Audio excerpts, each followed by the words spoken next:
This is it, Falcons fans. The season we've been waiting for, a year that could flip the entire future of this franchise. Will it be redemption or heartbreak? Will Michael Penix Jr. rise as the new face of Atlanta, or will the weight of expectation crush him? The schedule is brutal, the pressure is sky high, and every game feels like a test of destiny. Buckle up, because the 2025 Atlanta Falcons season isn't just football, it's war.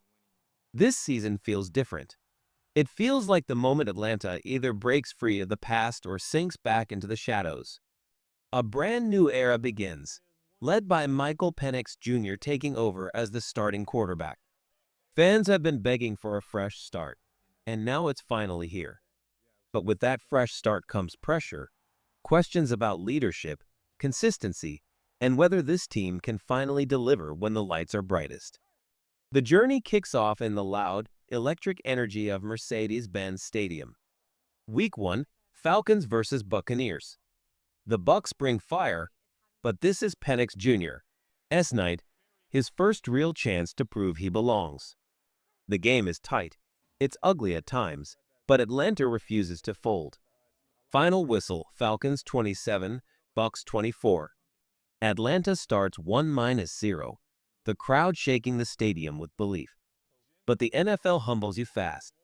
Week 2, the Falcons travel north to face the Minnesota Vikings. Rookie quarterback J.J. McCarthy steps into the spotlight, and Brian Flores' defense throws blitz after blitz. With Caleb McGarry already lost for the season, Atlanta's offensive line collapses under the pressure.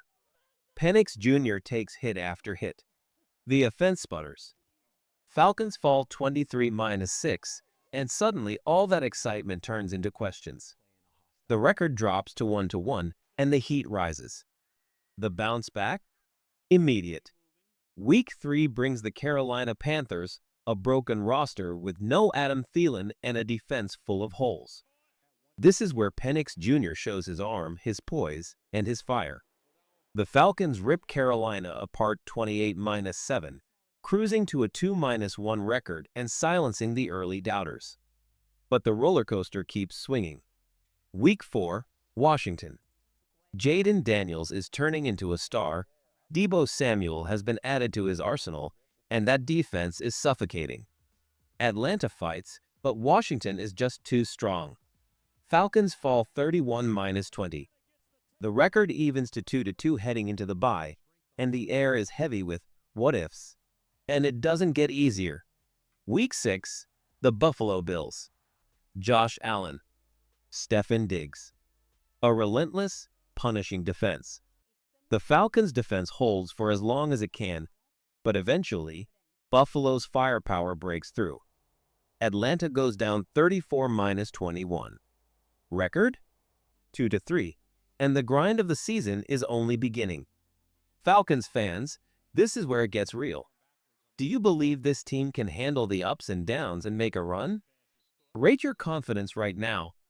Are you a 10 out of 10 believer, or are doubts already creeping in? Drop your thoughts in the comments. I want to hear every take.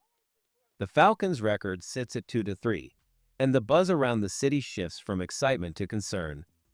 Fans are starting to ask the hard questions. Is this team really ready to compete? Can Michael Penix Jr. carry the weight? Week 7 only adds fuel to the fire. A brutal road trip to the West Coast puts Atlanta against one of the league's true juggernauts, the San Francisco 49ers. The game is a war. The Falcons fight, they scrap, they even have a chance to lead late. But then, heartbreak. Kyle Shanahan dials up a masterclass. Atlanta makes one critical turnover, and just like that, the game slips away. Final score, 49ers 24, Falcons 21. The record drops to 2-4, and frustration starts to boil over. But in the NFL, everything can change in 1 week. And it does. Week 8, Miami Dolphins. Their secondary is in shambles, their defense exposed. Michael Penix Jr. smells blood. He tears them apart with precision throws, slicing through coverage like a surgeon. Falcons dominate, and finally, there's a sigh of relief. A season that felt like it was slipping away suddenly has life again. Momentum snowballs. Week 9 is rookie versus rookie, Penix Jr. versus Drake May and the Patriots. Mike Vrabel may be running the show in New England, but Atlanta won't be denied this time. A nail-biter comes down to quarterback play, and Penix Jr. outshines May. Falcons sneak away with a huge win. Record now 4-4, right back at even. Week 10 brings the Colts, and honestly, this one never feels close. Their quarterback situation is a mess, their offense lifeless. Atlanta smells weakness and crushes them, 29-6. The Falcons are officially back above 500, sitting at 5-4. Then comes a divisional war, Panthers, round 2. Bryce Young continues to stumble, and Atlanta slams the door shut once again. It's a clean sweep of Carolina, and the Falcons improve to 6-4. The ride doesn't stop there. Week 12, the Saints. Quarterback chaos defines New Orleans. Whether it's Spencer Rattler or Tyler Shaw, it doesn't matter. The Falcons stay poised, take care of business, and win 23-14. That's 7 wins. Week 13, the Jets. Justin Fields is their guy now, but his struggles are still the same, locked on the first read, unable to adjust. Atlanta's defense capitalizes, Penix Jr. stays steady, and the Falcons win again. Record now 8-4. Think about that, from 2-4 and collapsing, to 8-4 and surging on a 6-game win streak. The turnaround feels magical. The stadium buzzes with hope. Fans begin to believe. But in the NFL, no streak lasts forever. Week 14 brings Seattle to Atlanta. Sam Darnold is back to being Sam Darnold, but the Seahawks grind this game out. It's ugly, physical, and close.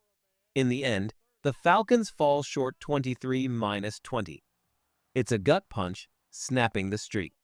Atlanta sits at 8-5, still alive but shaken. And then comes Tampa Bay again. The rematch doesn't mirror Week 1.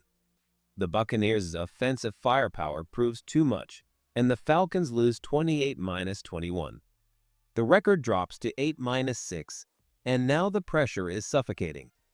The playoffs are still within reach, but every mistake from here could be the difference between January football and heartbreak. Falcons fans, after that wild swing from 2-4 to 8-4 and back to 8-6, how much faith do you still have? Do you see this as a playoff team, or are the cracks too obvious?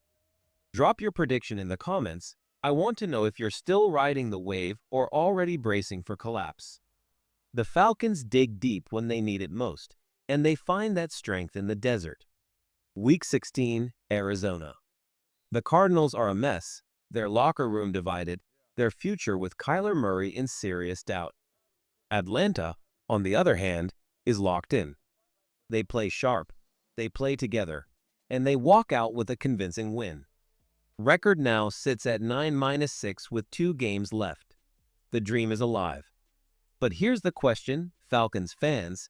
After everything this team has battled through, the ugly 2-4 start, the thrilling 6-game win streak, the heartbreak losses, and the statement victories, do you believe 10-7 is the ceiling? Or is this just the beginning of something bigger? Because the final 2 games aren't just about the playoffs. They're about identity. They're about proving whether Raheem Morris and Michael Penix Jr. are building something real in Atlanta. Week 17 sends the Falcons across the country to face the Los Angeles Rams. And while Atlanta has shocked plenty of people this year, this one isn't theirs to take. The Rams are a veteran machine, sharper, steadier, and more complete. The Falcons fight hard, keep it close, but fall 27-20. That sets up the stage. Atlanta enters Week 18 at 9-7, with their entire season hanging in the balance. And fate couldn't have written a better script. Final game, on the road, in the Superdome. Falcons versus Saints. The rivalry that defines the South. The dome is deafening, the crowd hostile, the stakes sky high. And this is where Atlanta rises, literally, figuratively, completely. The Falcons don't just beat New Orleans, they crush them. A 35-19 statement win. The offense explodes, the defense forces turnovers, and Raheem Morris shows that this is a team that refuses to fold under pressure. The record? 10-7. Playoff bound. But this season is bigger than numbers. This is about grit, about redemption, about proving the franchise finally has its identity. Michael Penix Jr. didn't just survive his rookie year, he owned it. Bijan Robinson blossomed into one of the league's most dangerous playmakers. Drake London showed he's a true WR1. And Kyle Pitts? He finally looked like the game-changer Atlanta drafted him to be. The defense wasn't perfect, but it was tough, resilient, and made the big stops when it mattered. For the first time in years, the Falcons look legit. Not just surviving, not just hoping, but believing. So, Dirty Bird Nation, here's the question. Is 10-7 the fair prediction for this team? Or is the NFL sleeping on the Falcons? Are they being underestimated? Or maybe even overestimated? Drop your take in the comments. I want to hear from every fan. Is this the year Atlanta finally takes the next step? Or is there still work to be done?